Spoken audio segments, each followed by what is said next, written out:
दोस्तों, किसी ने सही बात कही है कि दूसरों की समस्याओं का आनंद लेना बंद कीजिए, वरना ईश्वर आपको वही गिफ्ट कर देंगे। क्योंकि भगवान वही तो गिफ्ट करते हैं जिसमें हमें आनंद आता है। आदतों को लेकर के आपने बहुत सारी कहानी सुनी होंगी। जैसे आदत से मजबूर होना पुरानी आदत है, जापे आपे जाएगी। बहुत सारी कहावतें हैं, जैसी आदत है वैसा जीवन। लेकिन आदत ऐसे नहीं बनी है। दरअसल हम जिंदगी के नाम पर आदतों को ही जीते हैं। बहुत सारी आदतों को एक जगह इकट्ठी कर ले तो जो बनती है वह है हमारी जिंदगी।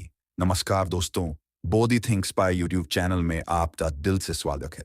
दोस्तों, बहुत समय पहले की बात है। एक राजा था जो अपनी प्रजा और अपने परिवार का खूब ख्याल रखता था। लेकिन राजा को अपने आदमियों पर कुछ दिनों से संदेह था और उस राजा के 3 बहुत ही खास मंत्री भी थे जो उसका काम संभालते थे। लेकिन कुछ दिनों से राजा के उन 3 मंत्रियों में से कोई एक मंत्री ऐसा मंत्री था जो राजा के पैसों में गड़बड़ी कर रहा था और वह मंत्री अपने काम को भी ठीक से नहीं कर रहा था। अब राजा काफी दुविधा में था।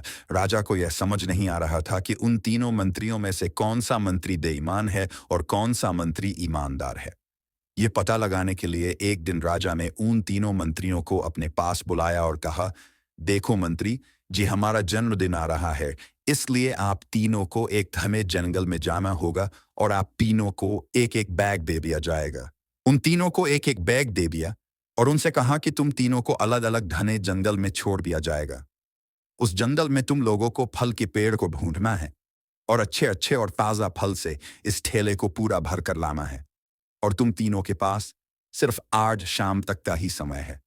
राजा के कहे अनुसार वो तीनों मंत्री को जंगल में छोड़ आए। उसके बाद वो तीनों मंत्री जंगल में आ गए।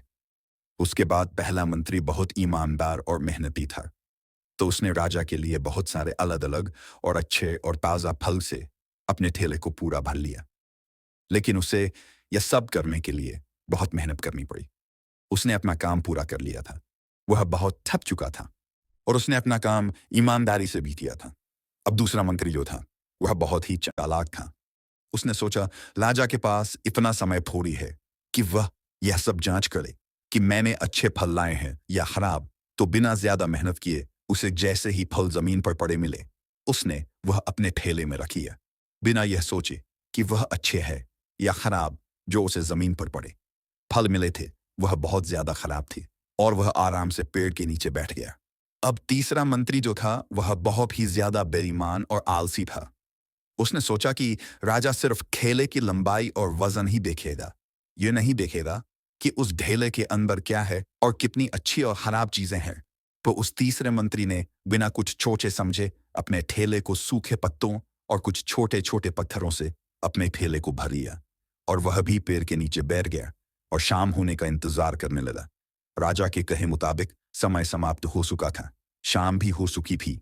अब वह तीनों मंत्री भी एक साथ अपने अपने ठेले के साथ राजा के महल में वापस आ गए। राजा ने देखा कि वह तीनों मंत्री जंगल से वापस आ गए हैं। तो राजा ने उन तीनों मंत्रियों के ठेले को खोलकर देखा नहीं कि उसके अंदर क्या क्या है, और उसने उन तीनों मंत्रियों को अलग अलग जेल में 1 महीने के लिए जेल में कैद कर दिया। राजा ने सिपाहियों को यह आदेश दिया कि इन तीनों को 1 महीने तक खाना नहीं दिया जाएगा और यह तीनों भी 1 महीने तक वही फल खाएंगे जो इन तीनों ने जंगल से अपने ठेले में भरकर लाए हैं। और उन तीनों मंत्री को राजा ने जेल में कैद कर दिया।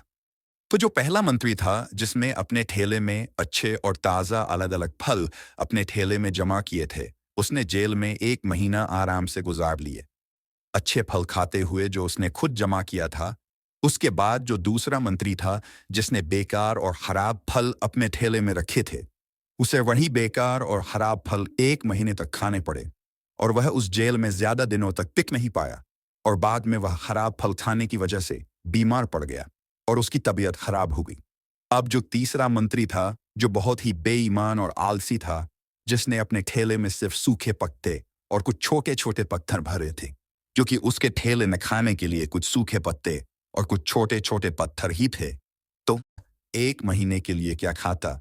और तभी उसे अपने बेईमानी और आलस्य पर पछतावा होने लगा कि शायद मैंने उस दिन थोड़ी मेहनत करके इस ठेले में फल रख दिए होते तो आज मेरा ये हाल नहीं होता। और वह बिना कुछ खाए वह मंत्री जेल में 2 दिन के बाद ही जेल के अंदर ही भूख के कारण मर गया। तो दोस्तों, इस कहानी से हमें यह सीख मिलती है कि हम जो आलस और बेईमानी करते हैं, बेईमानी मतलब अपने ही काम में अपना कुछ नहीं करना, अपना मन नहीं लगाना और खाली बैठे रहना, तो उससे आज तो हमें कोई फर्क नहीं पड़ता। आज तो हम अपने काम में आलस करके आराम कर लेते हैं, लेकिन कल भविष्य में कुछ दिन के बाद हमें उस पर पछतावा होता है। आपने बहुत से लोगों को यह कहते हुए सुना होगा कि काश उस समय पर मैं ऐसा कर लेता तो आज उस इंसान की जगह मैं होता, लेकिन उस समय पर उन लोगों ने आलस को अपनाया था, इसीलिए वह आज जहां के वही है। और जिसने मेहनत को अपनाया था वह इंसान अपनी मंजिल में आगे बढ़ गया। तो अपने काम के साथ बेईमानी और आलस से बिल्कुल भी मत करो, उसके बाद तो हमें पछतावे के अलावा और कुछ भी नहीं मिलता। यह जो समय है ना, इसकी कीमत कोई नहीं लगा सकता है। हम लाखों रुपए देकर भी अपनी जिंदगी का 1 मिनट भी वापस नहीं ला सकते। इसीलिए इस समय का सही उपयोग करो। समय की एक अच्छी बात है और एक बुरी बात है। अच्छी बात यह है कि हम उसे किन चीजों में गुजारते हो, यह हमारे हाथ में होता है। और बुरी बात यह है कि समय गुजर जाता है और सभी के पास दिन में 24 घंटे होते हैं, गरीब के पास भी और अमीर के पास भी। बस यह हमारे हाथ में है कि हम उस समय से क्या नया कर सकते हो। तो अपने एक एक पल का हिसाब रखो कि हम उन्हें किन चीजों में गुजार रहे हैं। तो अगर आप इस कहानी को और भी लोगों तक पहुंचाना चाहते हो तो इस वीडियो को लाइक करो ताकि वीडियो को और भी लोगों तक पहुंचाए। दोस्तों, आपने आज के इस वीडियो से क्या सीखा वह मुझे आप कमेंट में बता सकते हैं। इसी के साथ में उम्मीद है कि आपको आज की वीडियो पसंद आई होगी, तो इस वीडियो को उस इंसान को शेयर करें जिससे यह कहानी सुनने की ज़रूरत है और उसी के ठीक बाद चैनल को सब्सक्राइब करें। तो चलिए फिर मिलते हैं ऐसी एक और नई वीडियो में एक नए मैसेज के साथ। तब तक के लिए अपना ख्याल रखें। धन्यवाद और नमो बुद्धाय।